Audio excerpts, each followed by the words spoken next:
और उसी बीच दिल्ली के सीएम अरविंद केजरीवाल क्या कुछ कह रहे हैं, सीधे आपको सुनवाते हैं। सरकारी स्कूलों में शानदार शिक्षा दे रहा हूं, लेकिन फ्री में शिक्षा दे रहा हूं।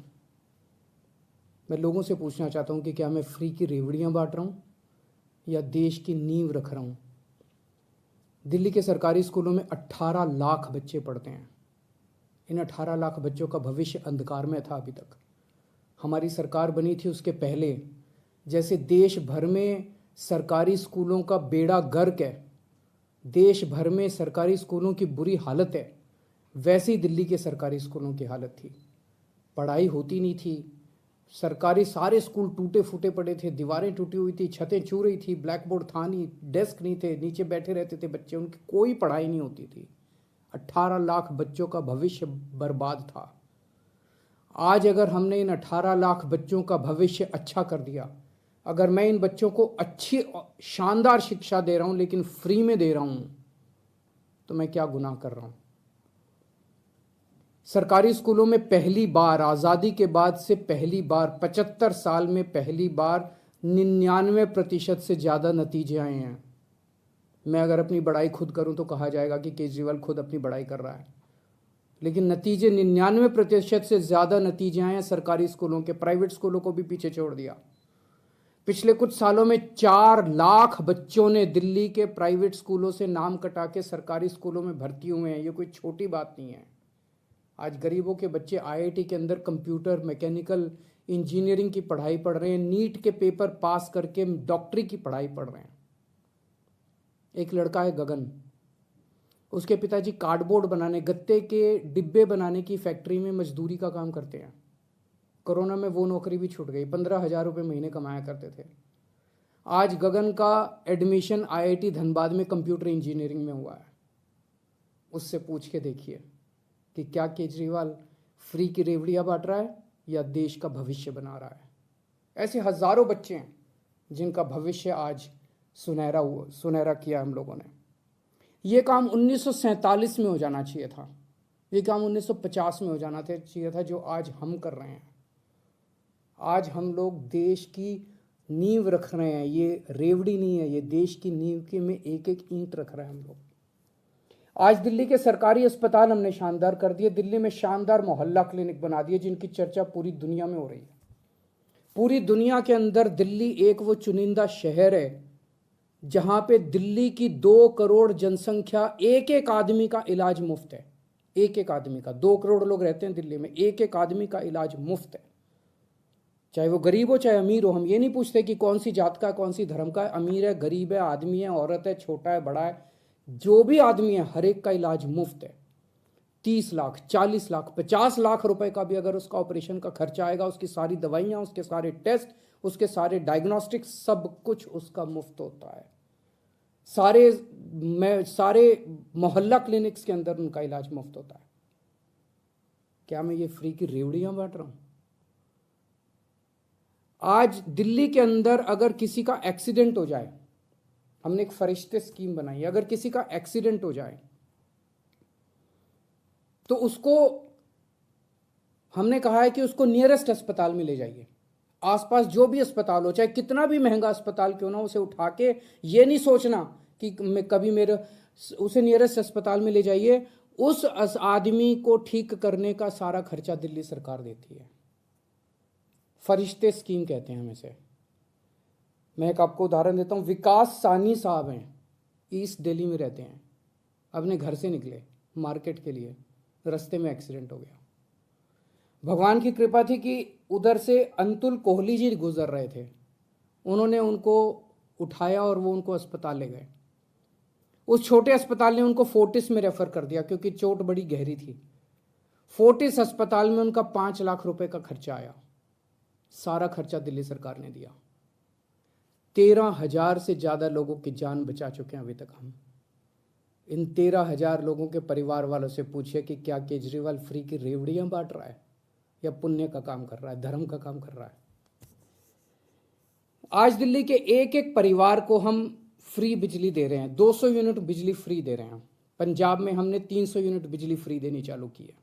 ये कहते हैं केजरीवाल फ्री में बिजली क्यों दे रहा है। मैं इनसे पूछना चाहता हूं, तुम्हारे मंत्रियों को कितनी फ्री में बिजली मिलती है? तुम्हारे मंत्रियों को 4-4, 5-5 हजार यूनिट, तुम लोगों को 4-4, 5-5 हजार यूनिट बिजली फ्री मिलती है, तब ठीक है। लेकिन गरीब जनता को अगर मैंने 200 यूनिट, 300 यूनिट बिजली फ्री दे दी तो तुम्हें बड़ी तकलीफ होती है। आज दिल्ली के अंदर हमने फ्री में लोगों को योगा कराना चालू किया। 17,000 लोग दिल्ली में, हम उनको फ्री में टीचर भेजते हैं। रोज सुबह हमारे 500 से ज़्यादा टीचर फ्री में जगह जगह लोगों को योगा कराने जाते हैं। हमने दिल्ली में सबकी दवाइयाँ सब कुछ फ्री कर दिया, टेस्ट फ्री कर दिए, इलाज फ्री कर दिया, लेकिन हमारा मकसद है कि कोई बीमारी नहीं पड़ना चाहिए। उनको योगा सिखाते हैं हम लोग। 17,000 लोगों को हम योगा सिखा रहे हैं, डेली फ्री में योगा टीचर भेज रहे हैं। बताइए क्या गलत कर रहे हैं? आज मैं दिल्ली में हजारों लोगों को फ्री में यात्रा करा चुका, हजारों बुजुर्गों को, लगभग 45,000 से ज़्यादा बुजुर्ग ये तीर्थ यात्रा कर चुके हैं।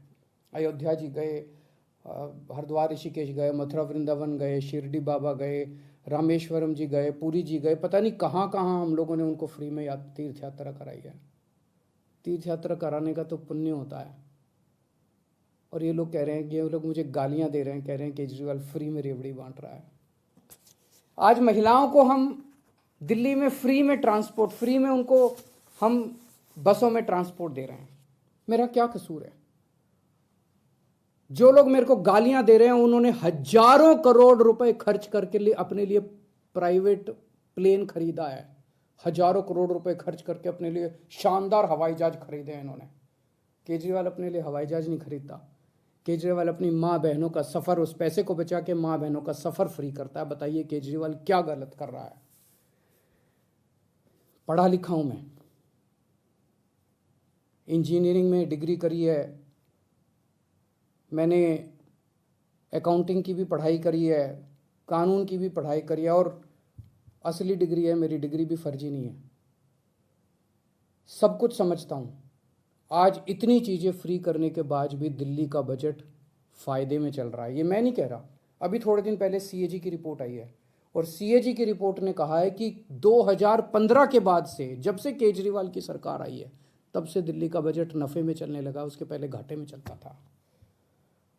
तो बजट भी नफ़े में चल रहा है, कोई नया टैक्स नहीं बढ़ाया, भ्रष्टाचार खत्म कर दिया। भ्रष्टाचार खत्म करके जो इतना पैसा बचा, उससे अगर अब मेरे अपने लोगों की मैंने इतनी सहूलियतें दे दी, तो बताइए मैंने क्या गलत किया? मैं बताता हूं आपको फ्री की रेवड़ी क्या होती है, और मैं बताता हूं आपको इस देश में फ्री की रेवड़ी कौन बांट रहा है। एक कंपनी है बहुत बड़ी, उस कंपनी ने लोन लिया कई बैंकों से, खा गए वो लोन, बैंक दिवालिया हो गए, और उस कंपनी ने एक राजनीतिक पार्टी को चंदा दे दिया, कुछ चंद करोड़ रुपए का, और उस कंपनी के खिलाफ सरकार ने कोई एक्शन नहीं लिया। ये फ्री की रेवड़ी है। जब आप अपने दोस्तों के हजारों हजारों करोड़ रुपए के लोन फ्री में माफ कर देते हैं, ये फ्री की रेवड़ी है। जब आप विदेशों की यात्रा में जाते हैं और विदेशों की यात्रा के बहाने आप अपने चंद दोस्तों के लिए वहां ठेके लेते हैं विदेशी सरकारों से, ये फ्री की रेवड़ी है।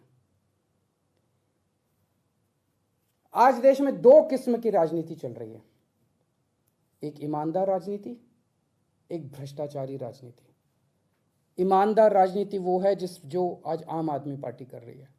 हम एक एक चीज में पैसा बचाते हैं, एक एक चीज में पैसा बचाते हैं, और वो पैसा बचा के हम जनता को सारी सुविधाएं दे रहे हैं।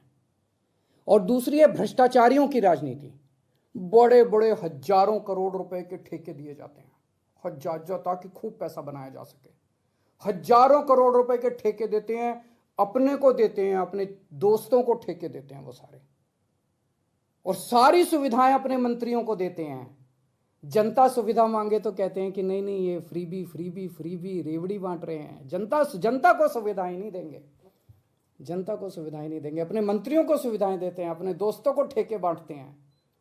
ये भ्रष्टाचार की राजनीति है। आज जनता को तय करना है, देश को आज मैं पूछना चाहता हूं, जनता को तय करना है, ईमानदारी की राजनीति चाहिए कि भ्रष्टाचार की राजनीति चाहिए। मैं भारत को नंबर 1 बनाना चाहता हूं। मेरी ज़िंदगी का एक ही मकसद है, भगवान से एक ही प्रार्थना है कि जब तक मैं जिंदा हूं, मेरे जीते जी मैं भारत को दुनिया का नंबर 1 देश देखना चाहता हूं। 75 साल हो गए आज़ादी के, 75 साल। 75 सालों में हमारे से पता नहीं कितने देश आगे बढ़ गए, जापान, सिंगापुर, जर्मनी, अब तो बताते हैं बांग्लादेश भी कई चीज़ों में आगे बढ़ गया। हम पीछे क्यों रह गए भाई? हम आगे क्यों नहीं गए? हम दुनिया का नंबर 1 देश क्यों नहीं बने? हमारे में क्या कमी है? भगवान ने सब कुछ दे रखा है हमें, पहाड़, नदियाँ, तरह तरह की जड़ी बूटियाँ, फसलें, समुद्र तट, सब कुछ दे रखा है भगवान ने। भारत के लोग इतने इंटेलिजेंट, फिर भी हम नंबर 1 क्यों नहीं बन रहे? तो हमारा मकसद है दुनिया का नंबर 1 देश बनाना, दे भारत को। आज दिल्ली के अंदर मैं फ्री की शिक्षा दे रहा हूँ, बच्चों को अच्छी शिक्षा दे रहा हूँ, फ्री की शिक्षा दे रहा हूँ, लोगों को अच्छा इलाज दे रहा हूँ, फ्री का इलाज दे रहा हूँ।